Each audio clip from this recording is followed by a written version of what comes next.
In a blatant and desperate attempt to seem far more rational than they actually are, Christians and Muslims will often show you a list of famous scientists who believed in God, as if such minds are entirely on their side. For example, Galileo, Kepler, Newton, Faraday are all normally found on such lists, giants of science who all called themselves Christian. But all of them died long before the atomic age and the discovery of the God-confounding mechanisms of pure chance that rule all quantum reactions. They never heard of DNA, spectroscopy, redshift, stellar nucleosynthesis.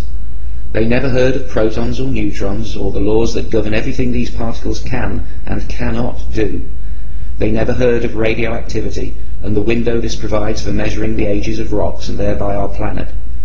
Newton, living 400 years ago, may have believed, as many Christians and Muslims still believe today, that life cannot come from non-life.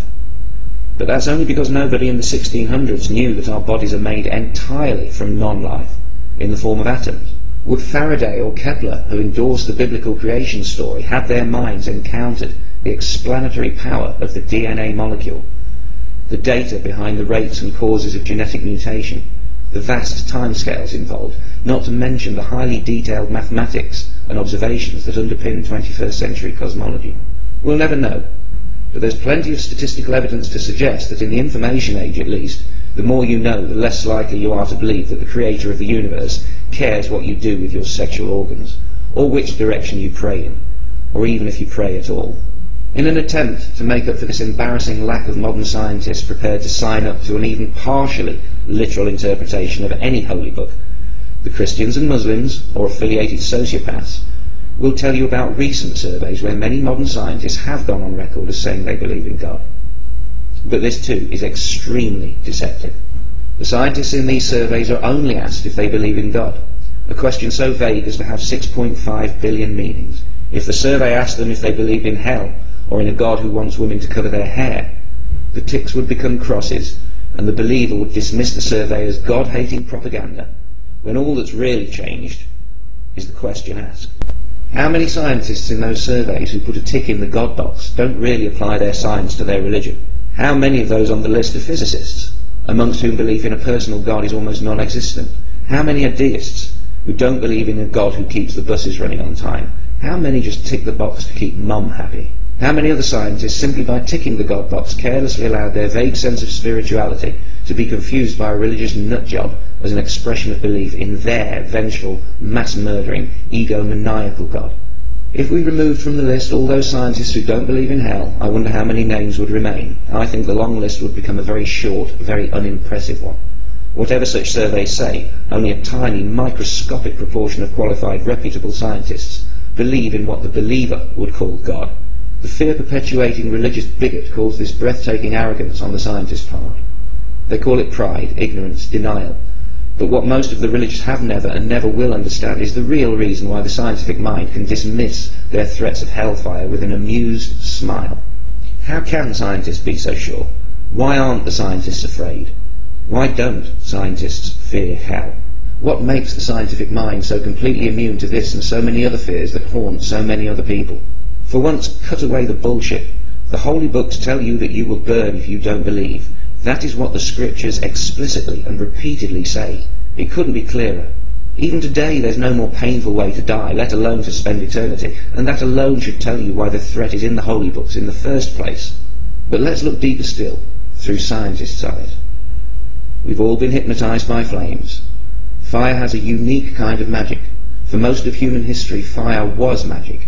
It's no surprise that it was the gods' tool of choice when the gods, worried by dwindling or fickle support, eventually and inevitably went into the eternal torture business. It's no coincidence that the biggest religions in the world threaten the greatest punishments for disbelief. We've all stared into the flames, but what's actually happening? What exactly are we staring at? What is fire? Fire is a chemical reaction requiring three components: an oxidizing gas, usually oxygen itself, a combustible source of fuel, such as wood or petrol, and a source of energy sufficient to heat the fuel to its ignition temperature. This energy can come from matches, sunlight, friction, lightning, or something else that's already burning. When wood, for example, is heated to about 300 degrees Fahrenheit, The cellulose material starts to break down and give off volatile gases.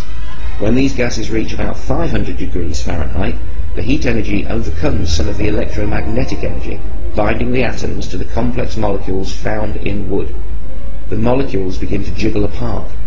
This releases smoke, a gaseous compound of mostly hydrogen, carbon and oxygen atoms. These briefly free atoms are then suddenly and violently drawn, by electromagnetism again, to combine with oxygen atoms eager to share electrons with elements with one or two to spare. This reconfiguration happens almost instantly. Fire is a brief outbreak of chemical freedom, as atoms and molecules race to rearrange themselves into the lowest and therefore most stable energy states available. In the process, atoms release the energy they no longer need for stability, in the form of light. Firelight is just the same as any other light. Trillions upon trillions of wave-like particles called photons hitting the back of your eye. Photons are emitted by electrons as they change energy states. Each photon is a packet of electromagnetic radiation exchanged between particles like currency during quantum transactions, always precisely balancing the conservation equations of quantum mechanics. A flame is just a gas heated to the point where the atoms shake so much they spit out light. Fire is an electric phenomenon. The colour of the flame, the frequency of the wave-like photons, which is what colour is, depends on what atoms you are heating and to what temperature. The different colours within any flame are caused by uneven temperature. The hottest, or more energetic part of the flame usually glows blue, a higher frequency than the less energetic frequencies, such as orange or yellow.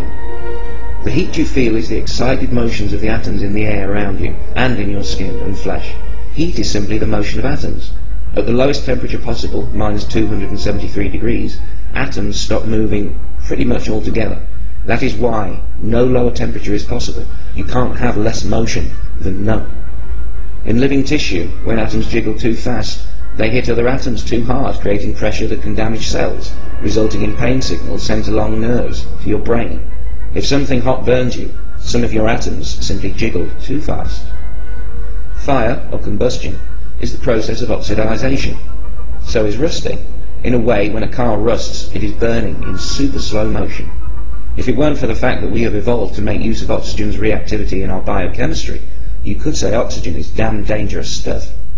That was, briefly, how a scientist sees fire.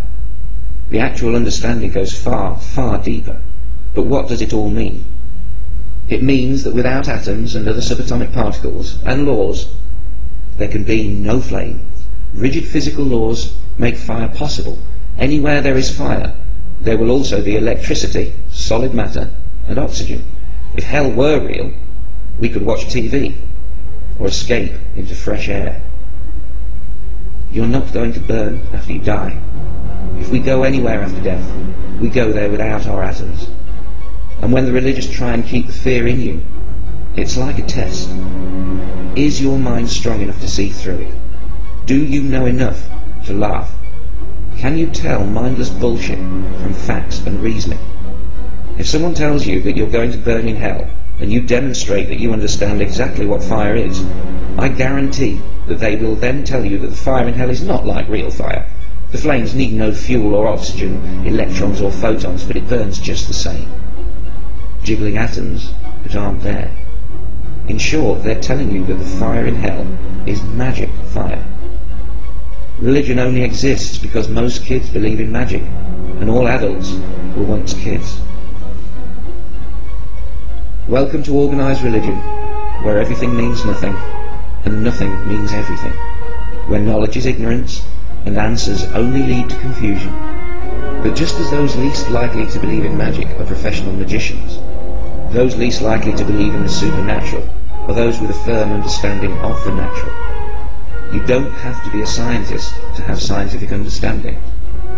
Learn and be free. It's your mind. Fight for it.